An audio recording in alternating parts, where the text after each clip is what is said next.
زویا ایک ایسی لڑکی تھی جو بہت زیادہ محبت کرنے والی تھی، بہت زیادہ ٹرسٹ کرنے والی، بہت لائل اور لوگوں کو بار بار چانسز دینے والی۔ لیکن جب وہ 26 سال کی ہوئی، اسے ایک سخت اور دردناک حقیقت کا احساس ہوا۔ اس کی زندگی کے جتنے بھی ریلیشن شپس تھے وہ صرف اس لیے چل رہے تھے کیونکہ انہیں زندہ رکھنے کی پوری کوشش صرف وہ کر رہی تھی۔ ہر دفعہ پہلا میسج اس کی طرف سے جاتا، ہر پلان وہ بناتی، ہر جھگڑا وہ ٹھیک کرتی، چاہے غلطی اس کی ہو یا نہ ہو۔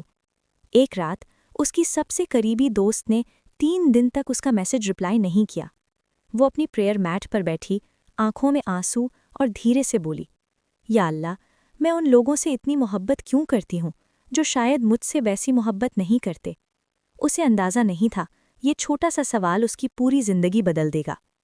زویا کو ہمیشہ لگتا تھا، اگر کسی کو میری ضرورت ہے تو وہ مجھ سے پیار کرتا ہے، اگر لوگ مجھ پر ڈیپینڈ کرتے ہیں تو میں امپورٹنٹ ہوں، اگر کوئی دور چلا جائے تو شاید میری ہی کمی ہے۔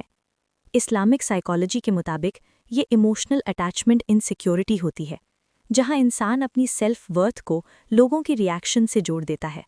کسی کا چپ رہنا اسے پنشمنٹ لگتا، لیٹ رپلائی ریجیکشن لگتا، کال نہ اٹھانا بے قدری لگتی۔ وہ عبادت کرتی تھی، اللہ سے محبت کرتی تھی، لیکن اس کا دل ابھی بھی لوگوں کو کھو دینے کے ڈر سے بندھا ہوا تھا۔ ایک دن وہ صرف آدھا گھنٹہ کے لیے ایک حلقہ اٹینڈ کرنے گئی۔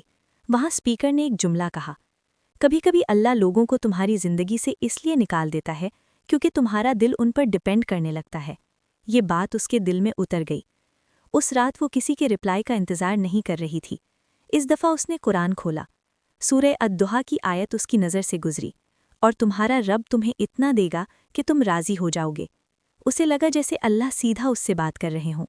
اسے پہلی دفعہ سمجھ آیا، اللہ نے کبھی اسے لوگوں کے پیچھے بھاگنے کو نہیں کہا تھا، بلکہ اللہ کے پیچھے چلنے کو کہا تھا۔ اس نے فون بند کیا، سجدے میں گر کر روئی، مگر اس بار یہ آنسو درد کے نہیں تھے، یہ آزادی کے تھے۔ زویا نے فیصلہ کیا، 30 دن تک وہ کسی کا پیچھا نہیں کرے گی، نہ پہلا ٹیکسٹ، نہ بیجا ایکسپلینیشن، نہ ان نیسیسری سوری، نہ زبردستی ریلیشن شپس۔ اگر اللہ کو کسی کو میری زندگی میں رکھنا ہے تو وہ نیچرلی رہے گا۔ ڈیٹاکس مشکل تھا۔ پہلے دن ہاتھ بار بار فون اٹھاتا، چوتھے دن کسی نے نوٹس بھی نہیں کیا، 10ویں دن خاموشی بہت بھاری لگی، مگر اس خاموشی کے نیچے سکون پیدا ہو رہا تھا۔ 18 دن بعد ایک نئی سسٹر اس حلقہ میں ملی۔ کافی پر بات ہوئی، نہ اوور تھنکنگ، نہ ڈرامہ، نہ فورس۔ آفس کے کچھ نئے کلیگز بھی نیچرلی کنیکٹ کرنے لگے، اور زویا کو احساس ہوا یہ اللہ کا ریپلیسمنٹ ہے، کیونکہ نبی صلی اللہ علیہ وسلم نے فرمایا، جو بندہ اللہ کے لیے کچھ چھوڑ دیتا ہے اللہ اسے اس سے بہتر عطا کرتا ہے۔ زویا اس حدیث کو اپنی زندگی میں محسوس کر رہی تھیں۔ پھر ایک دن اس پرانی فرینڈ کا میسج آیا، ہے اسٹرینجر، ہم بات کیوں نہیں کرتے؟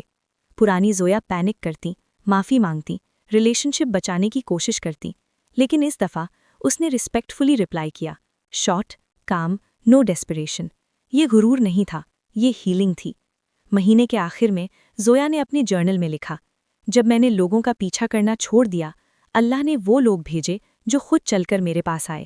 یہ ایگو نہیں تھا، یہ شکر تھا۔ یاد رکھیے، کبھی کبھی اللہ آپ کا امتحان ان لوگوں سے لیتے ہیں جو آپ کو اگنور کرتے ہیں، یوز کرتے ہیں، ویلیو نہیں کرتے۔ یہ اس لیے نہیں ہوتا کہ آپ کم ہیں، بلکہ اس لیے ہوتا ہے تاکہ اللہ آپ کو بیٹر لوگوں تک ری ڈائریکٹ کر سکے۔ جب آپ مخلوق سے امید کم کر دیتے ہیں، تب خالق آپ کو وہ سکون دیتا ہے جو لوگ کبھی نہیں دے سکتے۔